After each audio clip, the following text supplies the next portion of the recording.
प्यारे बच्चों, class 12th का ज्योग्राफी हम लोग पढ़ेंगे। आज चैप्टर 4 शुरू होगा। 3 चैप्टर ख़त्म हो गया है, चौथा चैप्टर आज शुरू होगा और लेक्चर 11वें नंबर का होगा। इस पाठ का नाम है मानव विकास।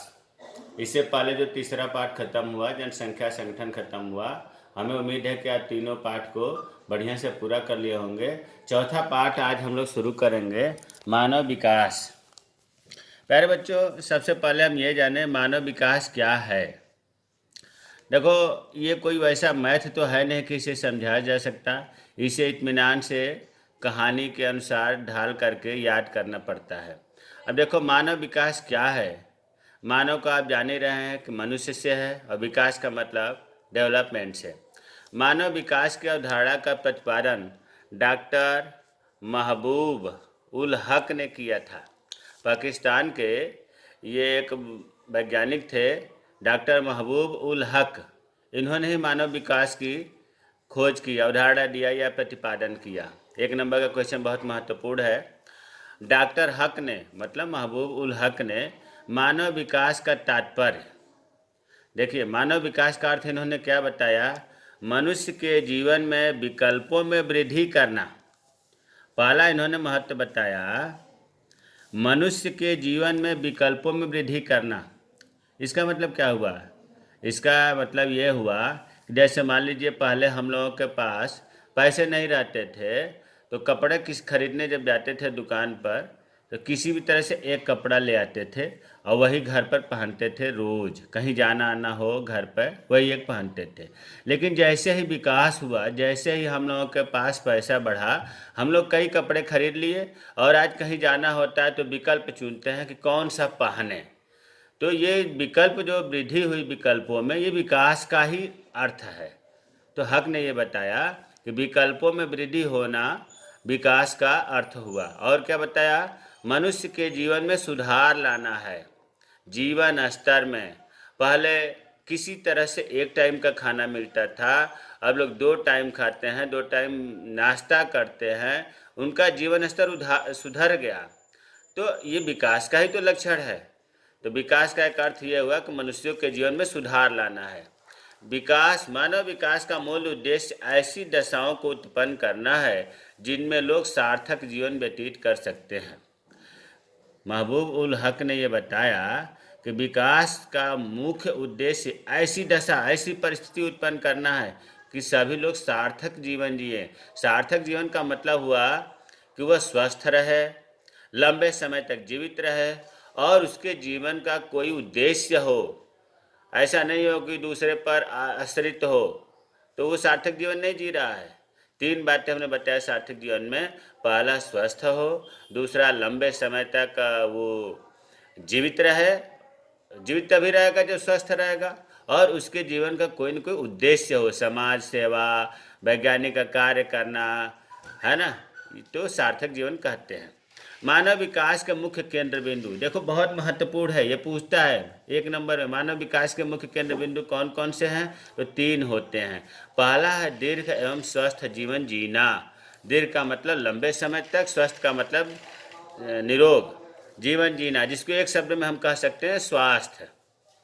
और दूसरा है ज्ञान प्राप्त करना, मतलब शिक्षा ग्रहण करना, शिक्षा।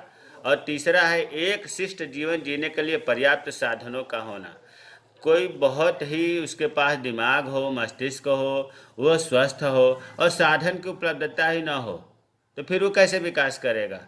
तो मानव विकास के मुख्य 3 बिंदु है, 3 पक्ष भी कह सकते हैं, स्वास्थ्य, शिक्षा और तीसरे को कह सकते हैं संसाधनों तक पहुंच। ये तीनों बहुत जरूरी है मानव विकास के लिए। अतः मानव विकास ऐसा विकास है जो विकास के विकल्पों में वृद्धि करता है। अगर इन तीनों केंद्र बिंदु में हम विकास करेंगे तो विकास के विकल्प में वृद्धि ऑटोमेटिक होने लगता है। और विकल्प में वृद्धि तभी होगा जब हमने बताया कि इन तीनों बिंदुओं पर दीर्घ एवं स्वस्थ जीवन जीना, जिसे स्वास्थ्य कहते हैं, शिक्षा, संसाधन तक तीनों में पहुंच हो।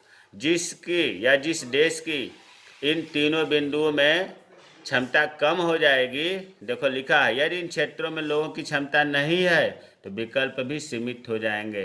जब शिक्षा नहीं, जैसे उदाहरण दिया है कि जब शिक्षा नहीं रहेगा तो एक अशिक्षित बच्चा डॉक्टर कैसे बन सकता है, उसका विकल्प अपने आप ही सीमित हो गया शिक्षा के अभाव में। एक उदाहरण कितना बढ़िया है कि अशिक्षित बच्चा डॉक्टर बनने का विकल्प नहीं चुन सकता क्योंकि उसका विकल्प शिक्षा के अभाव में सीमित हो गया। तो हमारे पास जो विकल्प रहेगा ज़्यादा उतना ही विकास का लक्षण कहा जाता है। इसलिए लोगों का विकास करने के लिए उनको विभिन्न विकल्पों के चयन की स्वतंत्रता, अवसर और क्षमता में वृद्धि करना मानव विकास का मुख्य लक्ष्य है। महबूबुल हक ने बताया कि इसीलिए मानव को विकास करने के लिए हम इतना विकल्प दें कि वो चयन की स्वतंत्रता, उसमें सेलेक्ट करे कि नहीं हमें ये काम नहीं ये काम करना है, और उसे अवसर भी मिलना चाहिए, उसके क्षमता के अनुसार अवसर मिलना चाहिए। ये मानव विकास का मुख्य लक्ष्य है। तो ये इतना लंबा चौड़ा जो है रटने से काम नहीं चलेगा, इसको थोड़ा सा अपना दिमाग लगा करके मुख्य केंद्र बिंदुओं को 3 जो है उनको ध्यान में रखते हुए याद किया जाता है। मानव विकास के 4 स्तंभ, मानव विकास के मेन जो है, अगर इस मानव विकास के पाठ से कोई क्वेश्चन अगर बनता है लॉन्ग क्वेश्चन, तो यही बनता है मानव विकास के 4 स्तंभों का वर्णन करिए।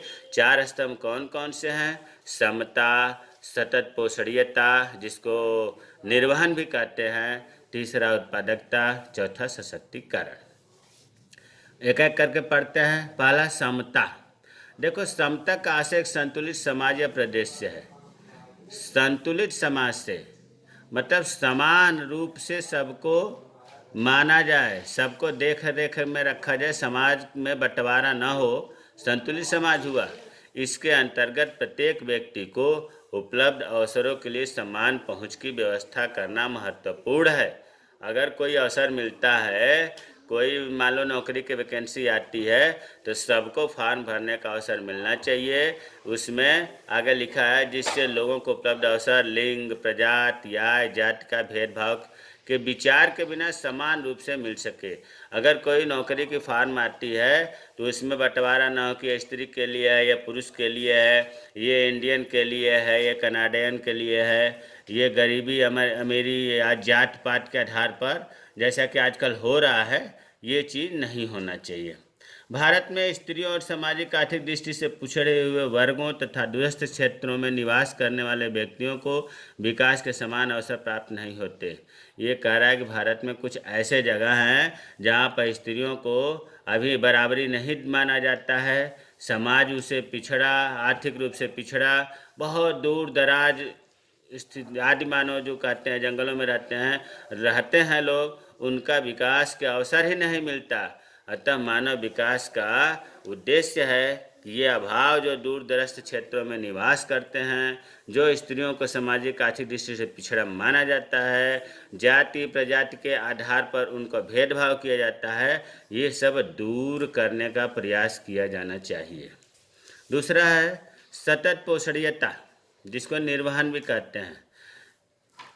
सतत पोषणीयता का अर्थ है लोगों के विकास करने के अवसर निरंतर मिलता रहे, संसाधनों का इस्तेमाल ऐसे करें जिसमें आने वाली पीढ़ी को इसमें कोई कमी न हो, संसाधनों का दुरुपयोग रोका जाए।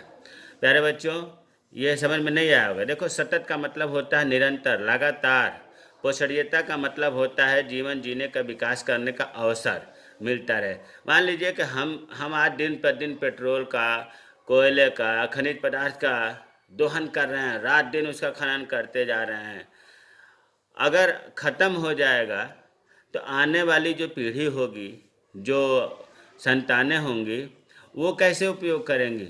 उनमें क्या गलती थी जो उनको इस चीज़ का अवसर नहीं मिला विकास करने के लिए?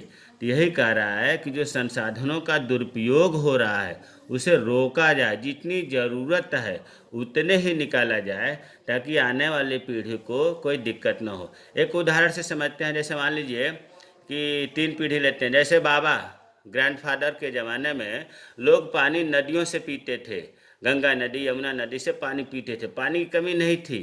फिर एक पीढ़ी जैसे भी थी, मतलब पिताजी के ज़माने, बाबा के बाद एक पीढ़ी आगे आई पिताजी के ज़माने में, अब नदियों से पानी लोग पीना बंद कर दिए।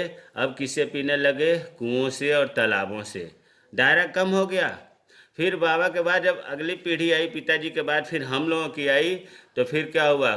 कुओं का, तालाबों का पानी पीना बंद हो गया। नलों से लोग पानी पीने लगे। देखिए दायरा कितना छोटा जा रहा है। पहली पीढ़ी नदियों से पिया, दूसरी कुओं से, तीसरी नलों से, और आने वाले समय में बच्चों नल से भी नहीं, लोग बोतल का पानी पिएंगे। बोतल में पानी आएगा खरीद कर तो पिएंगे। तो क्या हुआ?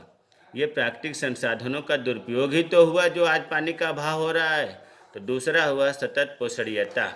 तीसरा है उत्पादकता। उत्पादकता जैसे कि मानव विकास के 4 स्तंभ बताया था। तीसरा उत्पादकता। उत्पादकता का अर्थ मानव श्रम उत्पादकता से है।